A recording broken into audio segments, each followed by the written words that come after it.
My name is Andrew Balfour. My spirit name is Brown Buffalo Man. I'm a Cree. I'm a 60s scooper, so I was taken away from my birth mother at a very young age. I was born and raised in Winnipeg, but my blood comes from Fisher River First Nation. So I come from Treaty 1 territory, the land of the Ojibwe, Oji, Cree, Dene, Inuit, and Métis. I had a pretty unique, lucky upbringing because I was brought into a loving and very musical family.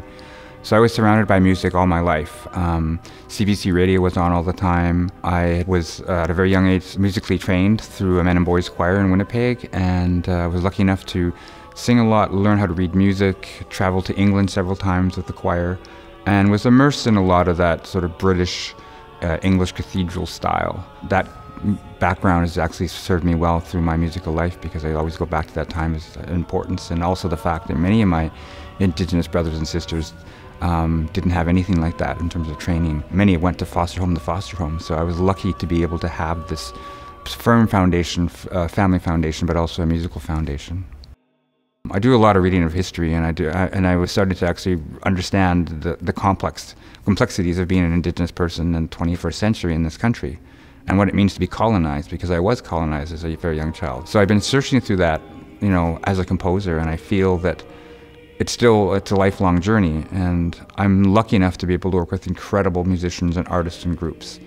The idea of Ngamo really came from this little spark that Andrew planted of translating the bird Canciones Sacre into First Nations languages. For many, many years, I've been thinking about this idea of approaching Renaissance music from an Indigenous lens, or transcribing the text into an Indigenous language. I did a lot of thinking, I did a lot of score studying, I picked pieces that I thought would work quite well. And as the program grew and as he fleshed out the idea, it became less about translation and more about sort of adaptation of these pieces of Bird, of Tallis, of Gibbons into First Nations languages, into Cree, into Ojibwe, and involving some of the teachings that Andrew wanted to share with us, involving some of his interpretations of the music itself. And then the program evolved into a set of these pieces, and then a set of some of the original Elizabethan music presented without changes, and all grounded in Andrew's perspective of what this music could mean to him and to Indigenous people across Turtle Island, and what he could share with us, and how we could approach this music in a new way. I felt I wanted to get out of that Eurocentric, imperialistic lens, and then not translate the Christian text, but actually to bring an Indigenous lens and Indigenous ideas of medicines and spirituality and appreciation for Mother Earth. I thought that was very important. So I think one of the things that I appreciated the most about this project and about working with Andrew, not only was he so enthusiastic and so wonderful to work with during the process, but I particularly noticed how he chose these very short texts in Ojibwe and Cree that had a different specific meaning than the text of the original, but that the universal meaning was really the same. And the fact that these texts were generally short and very evocative, and then I was able to sit with them for a whole week and really sing them, I'm going to internalize that so much more easily. I'm not somebody who has a lot of skill with languages if I'm learning them from a textbook, but if you can sing them, and if you can sing them over a period of time and with a music that is so beautiful and sharing it with other people in the ensemble, then it makes those words a part of me in a different way that I had hoped for, but I wasn't sure how that would work. I do think that once those words are in your heart, then they stay. I think it means a lot to have those languages spoken, to have those languages sung, to have them heard, to put them out into the world in literally a very physical and loud way. The more people get to see that there are diversity of thought, diversity of culture and viewpoints, and different ways of approaching how we exist, can only make things richer, can only bring us closer to working together and closer to really respecting each other as human beings. While I was working through the scores, I felt a lot of times the text, whether it's Ojibwe or Cree, felt perfectly in place. Honestly, it's all come together as one of my most satisfying projects. And also having a couple of my pieces that I've written on the program as well. I think that I really appreciated Jake and Musica Intima for trusting me.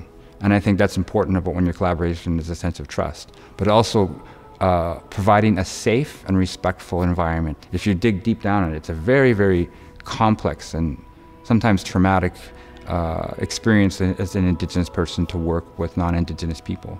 But I felt trust and respect immediately in this project. This week, when Andrew was in the room with us, it really felt like he was a member of the ensemble. It didn't feel like he was a composer. It didn't feel like he was a guest director. He fit in so seamlessly. He is a wonderful and unique human, and I'm sure that's a huge part of it. But I think it's also about the process that we undertook of welcoming someone in, of trusting them with the ensemble, with them feeling able to trust us. And I think all those personal connections, the one-on-one connections of each singer that they had with Andrew over a cup of coffee in a rehearsal or sharing a glass of wine at the wrap party, it's all these individual moments that create this web. I was so grateful that was an element in this project, because that's really how I feel all the time, that it's these tiny connections. I mean, that's partially why I'm a musician, is because that music and sharing music is made up of those tiny connections anyway. I've, for a long time, especially as being an adult, realized that our structure, our political structure, our politicians are not going to solve these problems. They only have 4-year mandates. They're really not interested in really trying to provide reconciliation. The real change, the real people that can do it are the artists. I am not interested in banging people over the head with sort of this, we have to do the things this way. I think people will get it if they could sort of realize it on their own. And I think that that's what I do for choral music, but I also know people that are writers and dancers and telling the truth too. We have so much incredible art by Indigenous artists in this country. And I'm starting to see a real understanding, a real collaboration between non-Indigenous peoples that want to take part in the storytelling, but always having the Indigenous artists taking the lead on this. Something I've really valued in these past few years working in Canada, and especially working in Indigenous-led spaces, has been the understanding that it doesn't have to be done one way. Is the understanding that there are so many different perspectives from which to approach creating art, and by extension, so many different ways of looking at how we live in the societies and the communities we live in, and what we prioritize as human beings. I think it's vital for everyone, whether you're Indigenous or not. Unless we can truly understand each other, we won't function as a country. We won't function as a healthy society. And I believe that musicians and artists can actually lead the way, because I think it's a very important step towards true healing. Andrew is a Cree artist, and so he was coming to lands that were not his, and it was very important to him to honor the lands of the West Coast and the people who have been stewarding this land for millennia. We had this performance at St. James Anglican Church on the downtown east side, and so we really wanted to reach into that community and make connections in that community. We came across a drum group from the Carnegie Center called Lukshdilam, and that's only a few short blocks away from St. James, so it seemed a very logical fit for the performance. And so we reached out to their leader. Her name is Nicole Bird. She's the Indigenous Outreach Coordinator at the Carnegie Center, and she brought her group, and we were lucky enough to share a whole afternoon with them on the first day of rehearsals. So we got to know them, they got to know us, we got to share some music with each other, and then they joined us for the performance. Musica Intima and Jake have really been very carefully worked on this project, very, very sensitively and respectfully. Meeting the Lukshdilam drummers, singers was an incredible experience. And Nicole Bird, who runs that ensemble, really brought poignancy to this that I was not expecting. And sometimes you don't know. The universe is very strange in the way that it puts people together. You know, many of them are residential school survivors, and they've seen a lot in their wounds and trauma and upbringing. I can't even imagine. So to see them with their regalia and hear their voices and their drums and their movement brought me to tears. This is the power of music, but this is also the power of reconciliation. I felt like there was a real love and understanding of what we're trying to do. It's too often we've injured our Indigenous people of Turtle Island. Well, these wounds are very deep. And the only way these wounds are going to be healed is with understanding and love and respect. When we first started talking about the show, we needed imagery. We needed a way to promote the show. I felt very strongly from the beginning that this wasn't a show that I wanted to send to our designer and have it be about our logo and about the text and all this stuff. I wanted art. I wanted a big piece of art that would be a statement for this show. In the process of some other research, I came across Sonny Asu and his interventions on Emily Carr paintings. He called them interventions on artworks with a colonial gaze. And so he had taken all these Emily Carr paintings of totem poles or of churches or of indigenous lands, and he had these graphic interventions on them. And I thought it was a really fascinating juxtaposition of modern art and old art, and this idea seemed to fit the project. So I sent all of these pieces to Andrew and said, hey, look at this, what do you think? And we both were just so taken with this work. They're stunning pieces. When I saw his work, blew me away, and what the work we used for the poster was incredible. And my wife, who knows a lot more about visual arts than I do, indigenous visual arts, said, I can't believe you got Sonny. Like, that's what a coup. That's incredible. So Andrew went through all of these pieces and said, well, this is the one that I think really resonates with me and really resonates with this project. It was called Taking the Beeline to Haida Bucks. That was the image that ended up being used for Nagamo on our bus shelters, on our posters and everything. And that was wonderful, and we were all very happy with that, and we had licensed that. And then Andrew and I were talking, and we said, well, why don't we create something new? Why don't we have an image that is Nagamo, and why don't we commission Sonny to create this piece of art? Sonny's an incredible artist, and again, I love working with artists. I don't necessarily know their style or process, but I'm honored and deeply honored that he agreed to do this. And I think, again, in the spirit of collaboration, it's certainly really powerful. He created this fantastic piece that is this marriage of 15th century maps with a psych rock poster, and it looks like a concert poster, it was so fantastic. And what he came up with was absolutely perfect. It was wonderful. A few months ago, when Andrew and I were talking, it became clear that this project was bigger than a concert. We really wanted to create a document of this experience, and that's what the CD is going to become. The CD artwork will be designed by Sonny Asu as well. It will have some of Andrew's music, some of the Elizabethan music. The experience of the last couple of days, being in the process of listening to the recording and being in the booth, very powerful. I actually had a lot of fun to know the quality of recording is going to come out and hear the singers' enthusiasm and their hard work. The behind-the-scenes team in the booth, Don Harder and Joanna Dundas, this idea of being able to see how they work and their professionalism. To me, it was just a joy to be able to be part of this recording. So I think that I'm really looking forward to the final result. I know there's lots of work yet to be done, but it's going to be worth it, and it's going to be satisfying to sit at home and listen to this recording.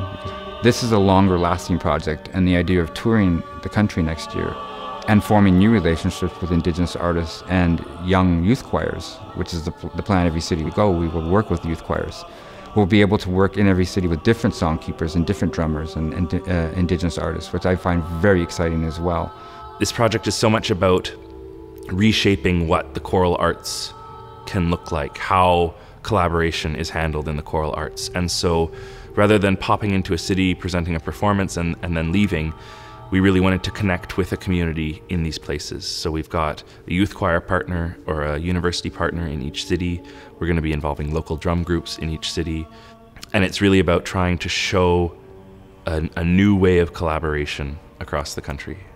Getting goosebumps was thinking about this idea of being on the road with Music Intima, because I've already established a relationship. They're very dear to me. And I really look forward to just taking this and bringing it to the rest of the country. And with the CD, we can reach more people, even on an international scale. So who knows where we could go? I'm proud of Music Intima and Jake and their acceptance of this project so welcomingly and respectfully. I really hope that these sort of collaborations become normal. There's something so much more fulfilling about these longer-term collaborations and giving away the control, letting someone else shape your ensemble and your artistic output. the chance to have a full week or 10 days and a lot of time with the composer and a lot of time with the ensemble on this project that was all concentrated into 1 week was really important, because we did have a chance to sit with the texts, to sit with the music, to sit with the idea of the collaboration. For all of us, I think I can speak for all the singers, and how this week has played a huge part in the shifting of our artistic perspectives. Leaving room for people to show up as themselves and show up in a way that they are ready to really connect with each other, and to lay that foundation of connection as part of the final outcome of the work.